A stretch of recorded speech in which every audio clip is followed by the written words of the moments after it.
Hello gamers! A couple days ago it was Summer Games Fest. I finally got around to watching the video, the trailers, whatever it is, and just want to kind of throw together a really quick thought process. Now, it's not a full review like I did with the PlayStation Showcase, and I'm doing with the probably going on any minute now Xbox Game Showcase, and that one I'll be doing a full reaction video to. This is just kind of like a follow-up to what I saw in the Games Fest, and I mean, out of the gate, it was all right.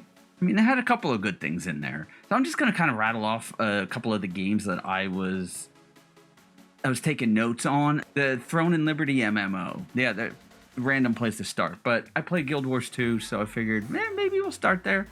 And I wasn't enough gameplay in there. It was in there, which I was grateful for. But I almost felt when they were kind of jumping between the cinematic and the game, it was a bit jarring, and you could see the difference.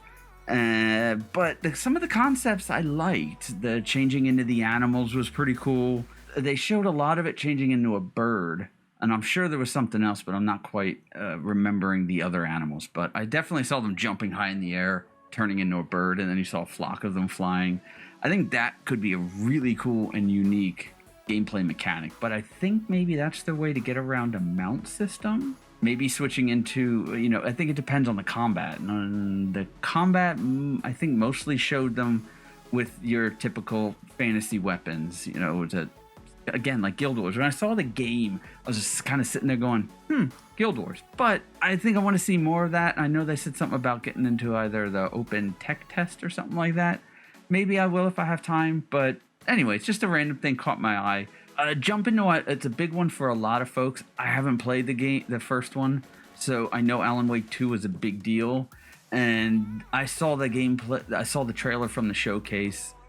Interesting, but don't know enough. And this one showed, if you could call it a gameplay bit, it was certainly gameplay. I grant them, but that was pretty freaking short. And one of the things I did think was pretty cool was, as the character, she was traversing the woods at the beginning, and immediately had that spooky, tense atmosphere. But I did like how when she rounded a corner, the storm kind of picked up, and you saw all around her the environment increase. So like the background trees, they started swaying, getting heavy. You saw some of the leaves and the dust kind of kick up as well. And even when she was in the inside, you heard the audio, and it had the tense moment of it, and it had some good suspense. So I don't know, the concept of the first one was pretty intriguing. That's something I was curious about. Not so much curious about, but it caught my eye, and I know that's a big title a lot of fans are looking forward to. So yeah, we'll see. They did release Alan Wake Remastered. If I can find the time, maybe I'll play it. Halloween's always coming up. So something silly, party animals. I saw that, and I was like, what is this? And then I was like, it looks like gang beasts of some sort. Not quite as janky and weird looking, but that kind of bizarre vibe. A simple, goofy, silly thing. Pop on with a few friends, play it for like 15-20 minutes, put it away. It's a party game. And I honestly thought that looked really stupid and silly. Remnant II, I saw that, and some of those monsters and the designs and such that were in there, it caught my attention. I don't remember Remnant 1. I don't know what it's based off of, but what I was seeing was interesting. And where's my note? Oh my gosh, I lost it. Remnant 2. So I want to see more. I definitely got pulled into it. One of my fears, and there was a couple of games that are falling into this. The PlayStation Showcase was littered with these kind of games as a service, and this one seemed like it could be there, but maybe just a little bit. Maybe not a big thing, but we'll see. Either way, I need to look more into that. I did think the designs were very interesting in that. And another indie game that was interesting was Under the Waves. That I don't like being in the ocean, but I love the ocean. So that kind of concept, and there was a mystery to it. It looked like a really interesting mix of mystery, story, and gameplay. And you were driving a sub, you were scuba diving, and then you were getting out and walking around. So I that kind of that intrigued me, and there was a mystery to it. There's dialogue into it. I don't think it's going to be a straight survivalist game like Subnautica is. So we'll see. And also, it was a snippet little trailer. I almost missed it. Was Star Trek Infinite. That's freaking Stellaris. That's Star Trek Stellaris. And when I saw the trailer and it said Paradox in the corner, I was like, wait. And as it was playing out, I was like, that would have been this is Stellaris. Star Trek Stellaris. And then it was. So I have to keep my eye on that. I love playing Stellaris. It sucks up a little too much of my time, so I haven't been able to play it too much since Nemesis. But that game is still getting some support after so many years. I think it's 7 or 8 years that game's been out, and they keep supporting it. So I definitely want to give this game a whirl at some point. And going into a co-op game, they showed the new Warhammer game. I think they've had a few out before. I don't know if it's the same one or not, but this one is a 3-player co-op game, and he plays the Space Marine. And co-op got me, third person also got me. Warhammer I never got into, always wanted to, but never did. I thought a lot of the designs and such are really unique and interesting. So I just was like, I want, this could be my opportunity to get into Warhammer. And again, it's 3-player. I want to know how much of the character customization, from the armor to the face to weapons and equipment. They had some differences. It looked like you could maybe go melee and shooty, so pew pew pews. But I also noticed the horde mechanic, where it looks like you almost have to hold the line as a horde of enemies showed up. Something that it reminded me of, not the silliness of it, but it reminded me of a game I played on Xbox, Armed and Dangerous. And that had a horde mode where there's just these hordes of enemies would show up, and you'd be defending a castle or whatever, and you'd just be shooting and destroying and throwing bombs, and you just see the different bodies going everywhere. That's it. I had a blast playing that silly game back in the day. So I had a vibe from that, which is kind of weird, but I saw the horde and I was like, hey, could be fun. Another one, is it a game as a service, or is it a straight storyline? How much of the story is there to experience in co-op? So I definitely want to look into that game a lot more. I want to see how the co-op plays, jump in, jump out, and if it's similar to Gears of War at that point. Is this just a linear story? You jump in as one of the 2 or 3 different characters that is on the team that's doing something. I have to do some more research. And again, with any of these games, just if there's things I've just missed because I don't follow enough gaming, just post below it what I'm being silly and stupid about. And then we have Lies of Pinocchio, and I've only followed this very, very loosely since it was announced a little bit ago that it's a Soulsborne-like game, loosely based off the Pinocchio story, with a heavy steampunk vibe. I mean, it sounds so mental, but when you see it, like visually, it really does capture your attention. The details in the different characters, the different steampunk mech enemies and characters, and I think his arm is robotic of sorts. So it has this very arresting vibe and visual to it. It said at the end that there's a demo out. My friend said he's going to check it out, so I need to see if he has. I need to check it out myself and play it. But it is a Soulsborne game, and that worries me.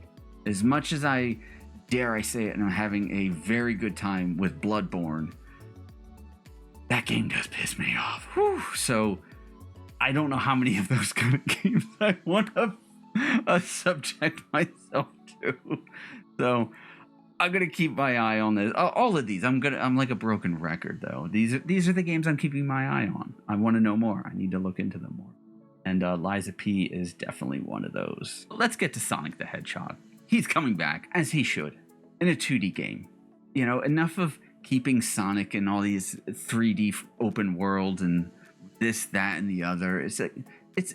He's a side scroller. It's hard to get Sonic right in a different world. But I saw this and I was like, yes, Sonic, back where he belongs. A little sad to see that it's not pixel art and it's 3D, but I think by going 3D, it gives them the opportunity to do more with that, to get that 2.5D feel. To at one point he went up on a half pipe and he was rolling into the background a little bit. There's the one where he S'd into the background. So that's going to present some fun visual flair that going 3D is going to provide. And it almost looked like it got a little competitive at that point. Hopefully it doesn't have friendly fire, but maybe that's just part of it. All the same, really cool to see that. I did see the clip where the Sonic was in what was the original Sonic bonus level, where it's that rotating nonsense where you just bouncing all over the place. Sonic's back. Sonic looks great. Multiplayer as well. Looking forward to it. So let's get to Mortal Kombat 1. Haven't played a Mortal Kombat before it went 3D. It's been a long time since I played Mortal Kombat. I was always really close to getting Mortal Kombat 11 when I saw the Aftermath, the whole bundle go on sale. But was always really close to deciding to pick it up, get back into Mortal Kombat. And then I started playing Street Fighter, get my ass kicked, so it kind of killed a bit of my vibe for playing fighters a little bit. But it's Mortal Kombat. I do always have a soft spot in my bloody, gory heart for that game series. It's great to see it keep on going.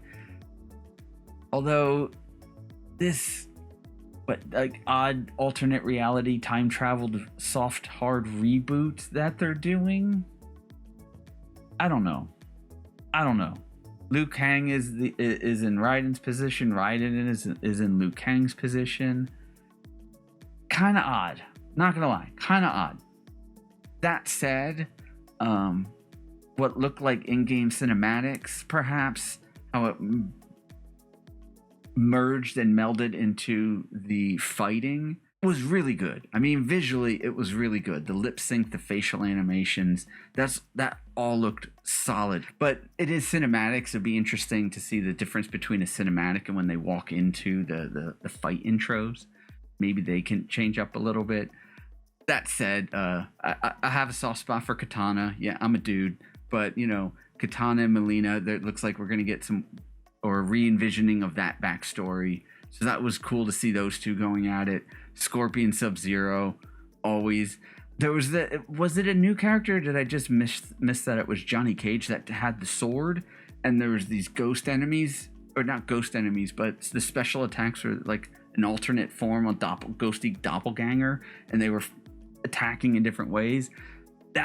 I thought that was cool. That caught my attention in the fight arena, as well as they still do the the bone shattering and all that such. Maybe this is the time to jump back into Mortal Kombat, since it is a reboot of sorts.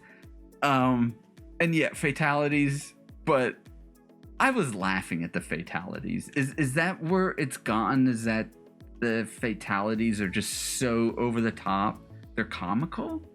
Because that was just all it was for me. Is it's like I was laughing at them. They were just so over the top, silly almost. I don't know. So I mean, I enjoyed that aspect. I was I was laughing, but at the same point I was grinning ear to ear, seeing like the heads getting ripped out and such. And there was a few that were the classic ones. Kano ripping the heart, Sub-Zero froze the head and pulled the spinal column through. So there was the classic ones, but they were just like ramped up to some number infinitesimal oh god, I'm trying to say a big word and it backfired. Some big massive number that was just like, woo. So let's get to the second top game was Final Fantasy VII Rebirth. I didn't play Final Fantasy VII Remake. I know there were changes to the story, so I was a bit surprised to see Aerith is still alive. I would have figured that was where the first game remake would have ended, was with her death. It looked great. I'm not quite sure what else to say. It looked like that maybe we were getting into the open world in this one. And it said it was on 2 discs, so I imagine it's going to be pretty massive. And that could be to house the stories. So you still have your main hub world that's on both discs. And then eventually the different story missions that you would go on might change. Or you get 2 different hubs, 2 different small open worlds in each disc. I don't know how that's going to work. But it's crazy to think we're on next-gen consoles, current-gen consoles, and we're already at 2 discs. Dear Lord. Lord have mercy. So, and I don't know if they had it in the first one. They combo attacks with your teammates. I loved it when you saw Tifa and Cloud like go back to back and like, yeah, and then they just like kick some ass. And then I saw other characters, Yuffie and Red 13, having a tag team attack. So that could be a fun boost to the gameplay. Who knows? We'll see. And now for the last game, take a guess. Which one? No? Yes, no? Prince of Persia. First one they started off with is the last one I'm hitting. I was overjoyed to see a new Prince of Persia. But I had like my reservations as well, which was also disappointing. The vibe the trailer was getting with the music choice and the way the character was talking and the character design, and even just that the original prince is captured, all kind of just was like, no. But the gameplay, had me looking and just super ready to play this thing. It looks like maybe they're taking a note from like Ori, that it could be a Metroidvania.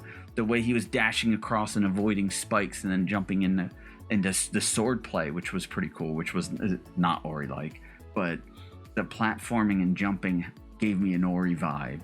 And then it had this pretty unique and fun-looking swordplay dynamic. I absolutely, it's the top game that came out of the showcase for me.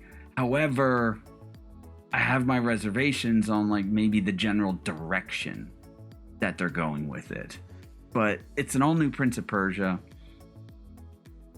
I did play the Prince of Persia remake where they took the original Prince of Persia game and gave it the Sands of Time the makeover. That's how I played the original. And it was, that very almost grid-based classic 2D side-scroller like that. This is, ramping that up to, again, just like the fatalities, just some, absurd level, which I'm down for. I'm fine with that. So I want to see more on that. The vibe, the gameplay vibe, I'm 100% for. The art direction, is where, not art direction, but the vibe that it's getting, I'm a little bit worried about. And it being 2D, I am and I'm not for. I think we definitely need more 2D games, so I'm really happy to see it's another great 2D game. I wonder how hard it's going to be. Some of these newer 2D games are super bloody hard. And the original Prince of Persia, the original, even the Sands of Time remake original was challenging in its own right. So it's going to be hard. Hopefully it's well made. It's great to see Prince of Persia back.